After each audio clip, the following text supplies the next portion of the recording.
The federal government has announced a new task force to combat cybercriminals after attacks on Optus and Medibank. The Australian Federal Police and Australian Signals Directorate will aim to target and disrupt the hackers.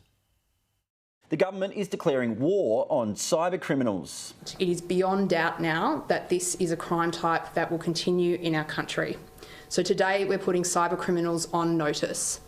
The Joint Standing Operation will not simply be responding to crimes as they affect Australians. They will be hunting these gangs around the world and disrupting the activities of these people. The smartest and toughest people in our country are going to hack the hackers. Cybersecurity Minister Claire O'Neil was talking tough as she announced a joint standing operation to combat cyber attacks. The Australian Federal Police and the Australian Signals Directorate will target and disrupt cyber criminals. They will have a particular focus on ransomware threat groups. Today's announcement complements the existing work that has been done since we learned about this hack.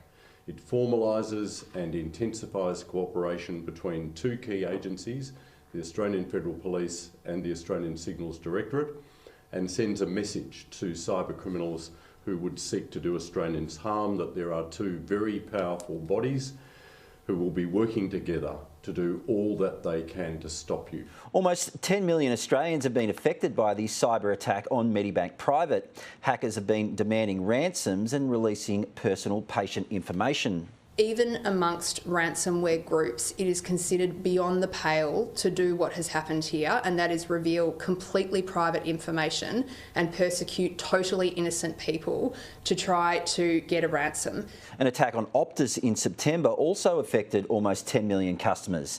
Businesses have been warned they need to strengthen their security systems. Look, there's three practical things businesses can do now. The first is every business needs to understand the cyber risks that they have, and that might be from the software they're using, the data they're holding, the devices they have with their workers. The second thing we need to do is people should know who in their business is responsible for cyber, and they should make sure that you have a plan to manage any incidents. And the third thing that really helps is to train your staff. Australian Federal Police Commissioner Reece Kershaw says Russians are responsible for the Medibank attack.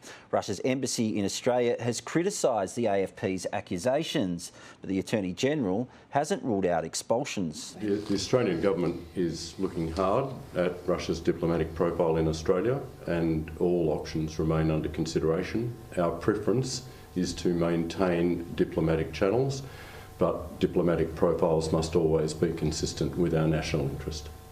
Matt Cunningham, Sky News.